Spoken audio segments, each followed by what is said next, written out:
क्या इंडिया गठबंधन के सियासी रणनीति का सूत्र सनातन विरोध है? ये सवाल क्यों? ये सवाल इसलिए क्योंकि इंडिया गठबंधन के सहयोगी दल डीएमके के एक मंत्री के सनातन विरोध के बयान के बाद विपक्षी पार्टियों ने चुप्पी साधे रखी। कांग्रेस इसे फ्रीडम ऑफ एक्सप्रेशन बता रही, तो राहुल गांधी और गठबंधन के दूसरे बड़े नेता एकदम चुप हैं, सन्नाटे में। अब सवाल है कि मोहब्बत की दुकान चलाने वालों को क्या हिंदू विरोध का यह सामान नहीं दिखता? ये फिर कोई प्रयोग साधा जा रहा है वोट बैंक के लिए और चुनाव से पहले तुष्टीकरण के लिए? ये रिपोर्ट जरा देखिए।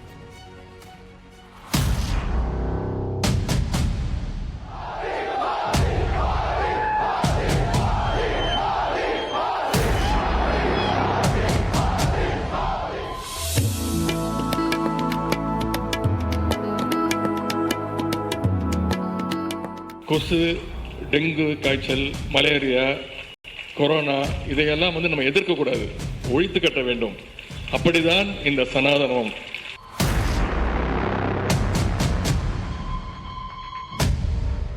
Every political party have their own freedom to tell their views. Sports Minister of Tamil Nadu has spoken. I do not find anything wrong in what he has said. क्यों नहीं सोनिया जी बोलती, क्यों नहीं राहुल जी बोलते, क्यों नहीं खड़गे बोलते कि सनातन धर्म के बारे में आपकी सोच क्या है?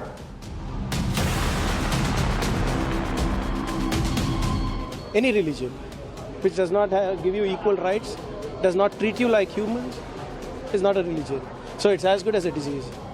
क्या मुंबई में जो बैठक हुई, क्या उसमें सनातन धर्म का विरोध करने को लेकर एक आम सहमति बनी?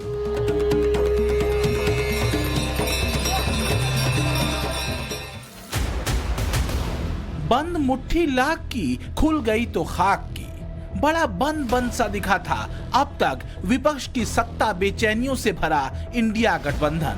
कौन नेता, क्या नीति और क्या परिणीति, बस अटकलें ही तो चल रही थी। पर अब ऐसा लगता है जैसे नीति पर छाए बादल धीरे धीरे छट रहे हैं। आईएनडीआईए गठबंधन की राजनीति से पहला पर्दा उठा जब आईएनडीआईए के सहयोगी डीएमके के मंत्री उदयनिधि स्टालिन का सनातन विरोधी बयान आया।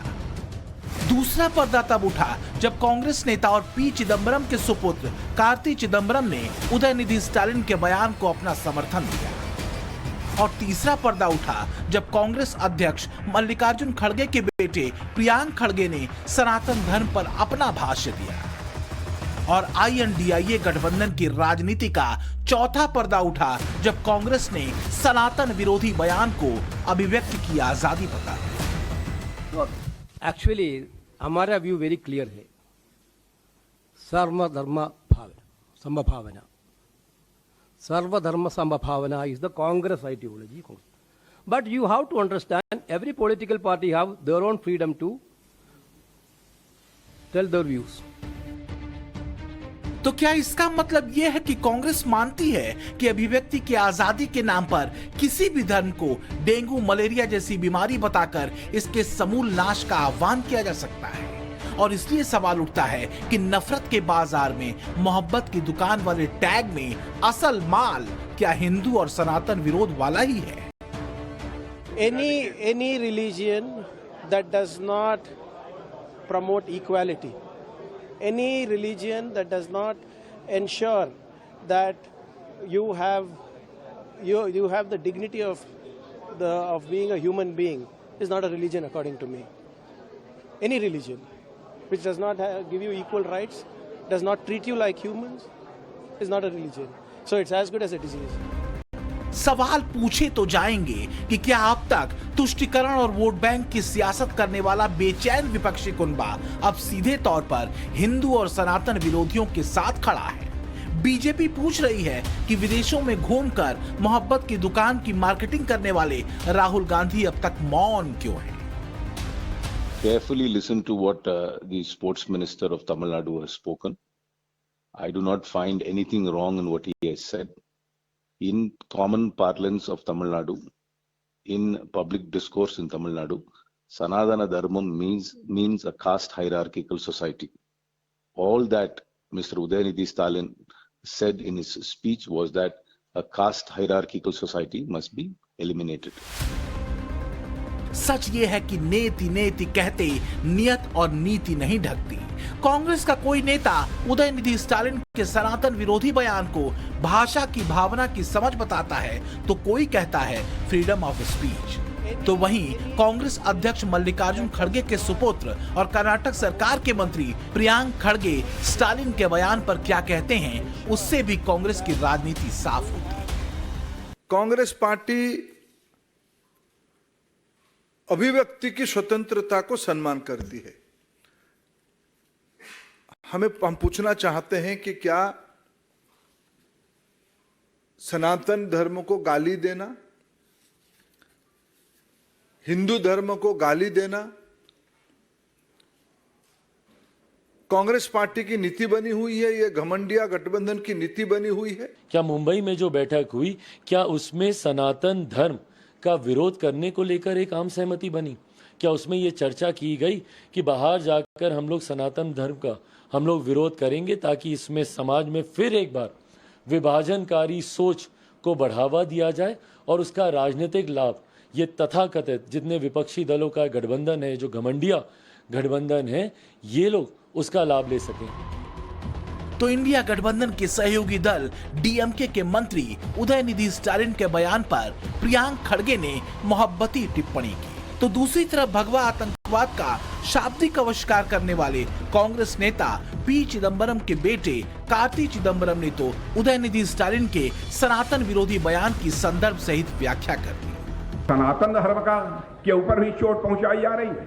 इन्हीं के गठबंधन के लोगों ने, डीएमके ने चोट पहुंचाई है और इस पर कांग्रेस चुप्पी साध कर बैठी हुई है। मैं गहलोत साहब से कहना चाहता हूं, आप क्यों नहीं बोलते? क्यों नहीं सोनिया जी बोलती? क्यों नहीं राहुल जी बोलते? क्यों नहीं खड़गे बोलते? तो मोहब्बत की दुकान में तीखा पकवान क्या जानबूझकर तला गया? क्या ये महज इत्तेफाक है कि उत्तर से लेकर दक्षिण तक कांग्रेस समेत आईएनडीआईए गठबंधन के दूसरे नेता अब सनातन विरोध या आलोचना के सुर साध रहे हैं? पहले बिहार के शिक्षा मंत्री चंद्रशेखर ने रामचरितमानस को घृणा फैलाने वाला ग्रंथ बताया था। क्या ये महज इत्तेफाक है कि समाजवादी पार्टी के नेता और अखिलेश यादव के खासम खास स्वामी प्रसाद मौर्य ने हिंदू धर्म को धोखा कहा? इसे भी महज संयोग माना जाए कि टीएमसी सांसद मोइना मित्रा ने मां काली को मीट खाने वाली और शराब स्वीकार करने वाली देवी बताया था। और अब कांग्रेस के सहयोगी डीएमके के मंत्री उदयनिधि स्टालिन सनातन को एक बीमारी बता रहे हैं। रामनामी का जुलूस अगर बंगाल में निकलता है तो बम और गोली चलाई जाती है। बिहार में रामायण पर और मां सीता पर अपशब्द कहने वाले और यूपी में ये घमंडिया गठबंधन के नेता नहीं थकते। हिंदू आतंकवाद कहने की होड़ कांग्रेस में एक के बाद दूसरे नेता की लगी है। इसकी टाइमिंग ये सवाल खड़े करती है। बैठक खत्म हुई, उसके एक दिन के बाद इस तरीके से बयानबाजी आने लग गई और उसके बाद रह रह के जिस तरीके से समर्थन मिल रहा है, चिदम्बरम साहब के यहाँ से इनको समर्थन मिल रहा है, अभी खड़गे जी जो मंत्री हैं वहाँ पे प्रियांक खड़गे, उनका जिस तरीके से इन बातों को बल मिल रहा है, तो ये तो कहीं ना कहीं लग रहा है कि भैया संभवतः उस बैठक में ही ये चर्चा हुई हो।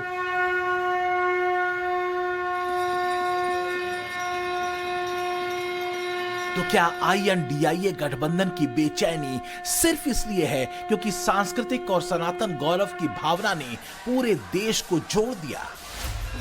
तुष्टीकरण, वोट बैंक का दांव मंच से उतर गया और उतार दी गई विपक्ष की सिर्फ वोट बैंक का समीकरण साधने वाली सियासत। मोहब्बत की दुकान चलाने वाले और पश्चिम के मंच पर वितंडा तानने वाले सनातन के खिलाफ अपने साथी के बयान पर मौन क्यों है?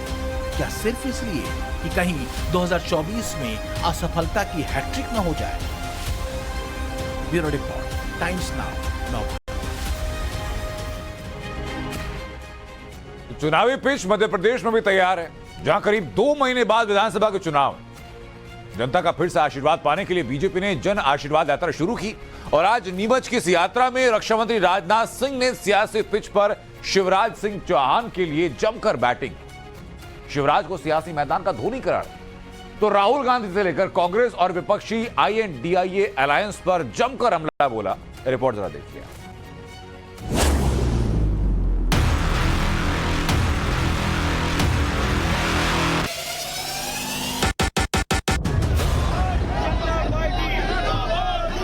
यदि मैं यह कहूं कि आपके मामा शिवराज सिंह चौहान या राजनीति के धोनी हैं तो यह कहना अतिशयोक्तिपूर्ण नहीं होगा।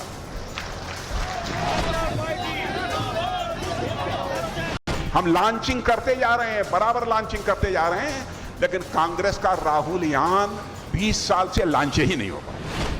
चुनावी पिच पर राहुल गांधी और कांग्रेस पर बाउंसर की बरसात करते करते रक्षा मंत्री राजनाथ सिंह ने मध्य प्रदेश के सीएम शिवराज सिंह चौहान की जमकर तारीफ की। शिवराज को जनता का सच्चा सेवक बताया तो साथ ही उन्हें सियासी मैदान में धोनी जैसा धुरंधर भी बताया।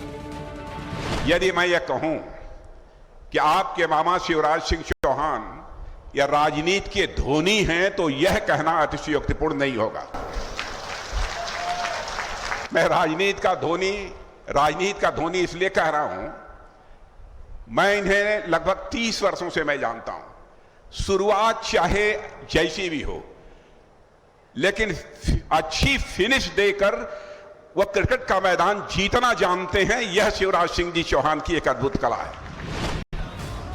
मौका मध्य प्रदेश के नीमच में बीजेपी की जन आशीर्वाद यात्रा का था, जहां विपक्ष पर हमलावर राजनाथ सिंह ने राज्य की पिछली कमलनाथ सरकार पर केंद्रीय योजनाओं में रोड़े अटकाने का आरोप लगाया। शिवराज को मध्य प्रदेश को बीमारू राज्य से विकसित राज्य बनाने का क्रेडिट दिया, तो वहीं शिवराज सिंह चौहान ने कमलनाथ पर राज्य की जनता से बेईमानी की तोहमतें ताबड़तोड़ जड़ दी।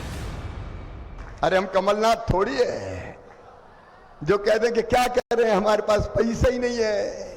बीच में 1.25 साल आ गए थे और तब जब भारी बरसात आई थी, गांधी सागर टूटने का खतरा पैदा हो गया था। बताओ किसान भाइयों, कमलनाथ ने आपको मुआवजा दिया था क्या? अरे जोर से बताओ, दिया था क्या? ये बेईमान कभी नहीं दे सकते। नीमच के इस दशहरा मैदान से बीजेपी के दिग्गजों के निशाने पर राहुल गांधी भी रहे। राजनाथ सिंह ने राहुल पर बेहद तीखे तंज कस दिए और कहा कि मंगलयान और चंद्रयान की सफल लैंडिंग और लॉन्चिंग हो रही है, लेकिन कांग्रेस का राहुल यान पिछले 20 साल से न लॉन्च हो पा रहा है न लैंड हो पा रहा है। कि हम चांद पर पहुंच रहे हैं, मंगल पर पहुंच रहे हैं, सूर्य के नजदीक तक पहुंच रहे हैं। इस समय हम लॉन्चिंग करते जा रहे हैं, बराबर लॉन्चिंग करते जा रहे हैं, लेकिन कांग्रेस का राहुल यान 20 साल से लॉन्च ही नहीं हो पा रहा है।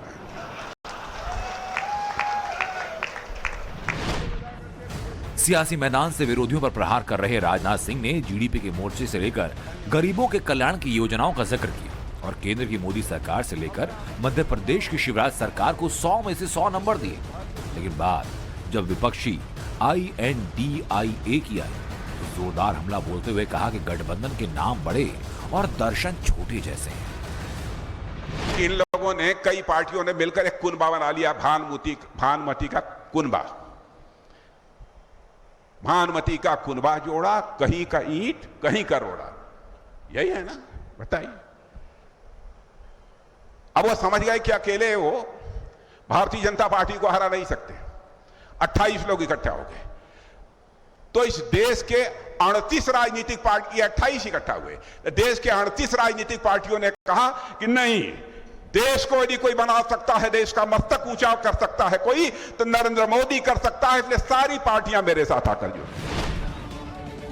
मध्य प्रदेश में शिवराज सिंह के लिए ताबड़तोड़ बैटिंग के बाद राजनाथ सिंह का अगला पड़ाव राजस्थान का जैसलमेर रहा, जहां बीजेपी की परिवर्तन यात्रा में उन्होंने कानून व्यवस्था से लेकर करप्शन के मुद्दे पर गहलोत सरकार पर जमकर हमला बोला और कहा कि देश और तेजी से विकास करे, इसके लिए राज्यों में भी पीएम मोदी की बात सुनने वाली सरकार होनी चाहिए और इसीलिए बीजेपी की सरकार की जरूरत है। Bureau report, times now Bharat. तो उत्तर प्रदेश के मुख्यमंत्री आदित्यनाथ योगी ने आज लखनऊ में कार्यक्रम में हिस्सा लिया। कल सीएम योगी दिल्ली में पीएम मोदी से मिले। मोदी और योगी की इस मुलाकात के पहले विपक्षी खेमे में हलचल है और सबसे ज्यादा परेशान कोई है तो वह है अखिलेश यादव, जिन्हें परिवार से लेकर पार्टी तक हर मोर्चे पर झटका मिलने वाला। कैसे सीएम योगी की रणनीति में उलझकर अखिलेश यादव आउट होने की कगार पर है, उत्तर प्रदेश की सियासत की पूरी नब्ज समझाने वाली रिपोर्ट जरा देखिए।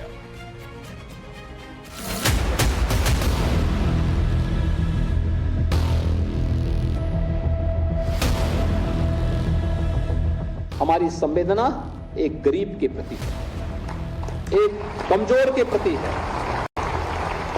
एक निराश्रित के प्रति है, हमारी संवेदना एक दलित के प्रति है। पिछले 6 वर्ष में कोई दंगा ना होना लोगों के लिए कल्पना हो सकती है, लेकिन यूपी के लिए वास्तविकता है। समाजवादी पार्टी जिंदाबाद।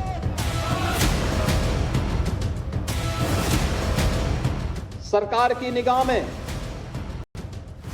अल्पसंख्यक और बहुसंख्यक का भेद नहीं, जाति का भेद नहीं, संप्रदाय का भेद नहीं। सरकार की निगाह तो एक है और वह है सबका साथ, सबके विकास।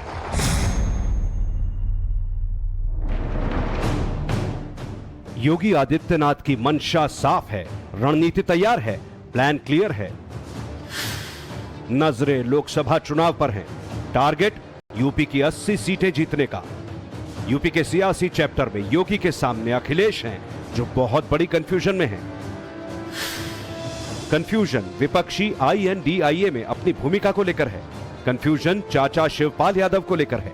ये लोकसभा चुनाव के पहले वो बीजेपी ज्वाइन कर लेंगे, देख रहे बड़ा मामला होगा। जो आपके महाराष्ट्र में हुआ है वो घटना यूपी में होने जा रही है। तो ये मुख्यमंत्री सुनते हैं कि नहीं आप लोगों की जब जा रहे हैं आप? बिल्कुल, टेलीफोन अभी कहो तो अभी बात हो जाए। यही है कि चाचा भतीजे के बीच में जो विवाद था वो केवल मैनपुरी लोकसभा उपचुनाव के समय खत्म हुआ था। उसके बाद फिर इस समय शीत युद्ध चल रहा है, ये हम लोगों को पता।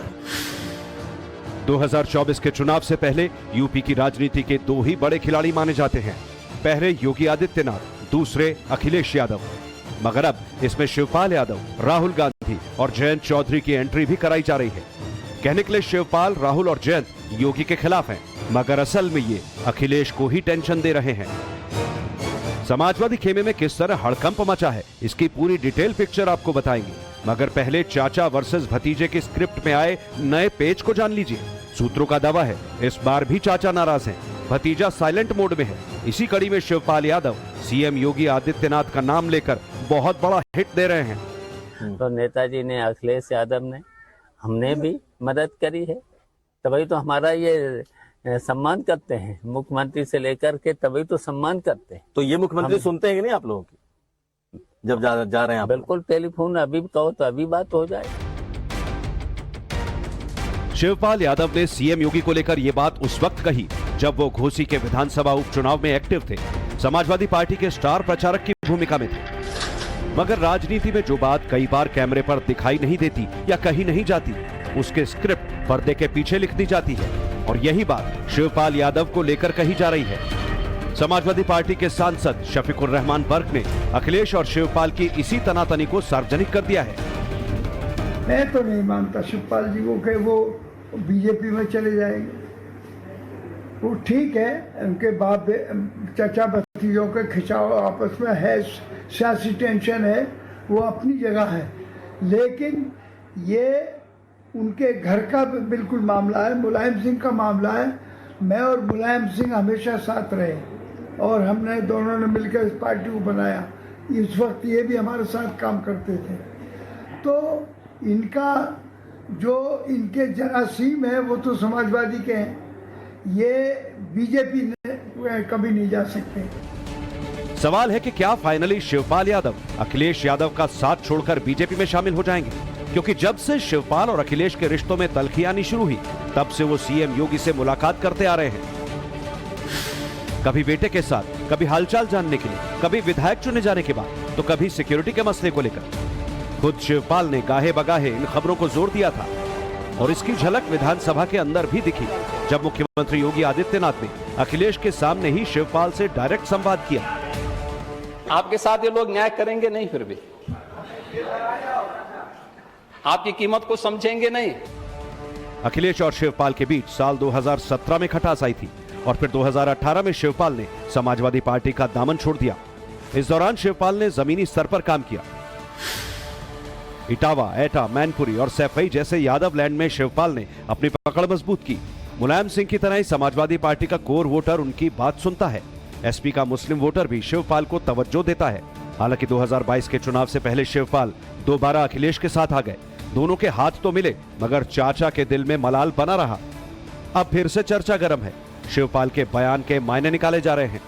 तो यहाँ भी शिवपाल जी, रामगोपाल जी आकर के और अखिलेश जी आकर के बीजेपी को जिताने का काम कर रहे हैं, वो अपने जीतने के लिए काम नहीं कर रहे हैं। अच्छा, कब तक आपके साथ वो आ जाएंगे? ये लोकसभा चुनाव के पहले वो बीजेपी ज्वाइन कर लेंगे। देख रहे, बड़ा मामला होगा जो आपके महाराष्ट्र में हुआ है, वो घटना यूपी में होने जा रही है। सही है कि चाचा भतीजे के बीच में जो विवाद था वो केवल मैनपुरी लोकसभा उपचुनाव के समय खत्म हुआ था, उसके बाद फिर इस समय शीत युद्ध चल रहा है, ये हम लोगों को पता है। पिछले 5 साल से शिवपाल के बीजेपी में जाने की बार बार जो अटकलें लगाई जा रही हैं, क्या वो सच साबित होने वाली है? तो इसे लेकर हमारे सूत्र बड़ा दावा कर रहे हैं, और दावा यह है कि शिवपाल यादव समाजवादी पार्टी में अपनों को सेट नहीं कर पा रहे हैं, इसीलिए वो खुद को ठगा महसूस करते हैं। पिछले दिनों समाजवादी पार्टी की 82 सदस्यीय प्रदेश कमेटी का गठन किया गया, जिसमें शिवपाल यादव के महज 5 करीबी नेताओं को ही जगह मिली, जबकि उन्होंने 20 की लिस्ट सौंपी थी। उसमें भी किसी को ना तो महासचिव और ना ही उपाध्यक्ष बनाया गया। इसके अलावा शिवपाल के समर्थक नेताओं को समाजवादी पार्टी की प्रवक्ता टीम में भी शामिल नहीं किया गया। माना जाता है कि शिवपाल इसीलिए खुद को निराश महसूस कर रहे हैं।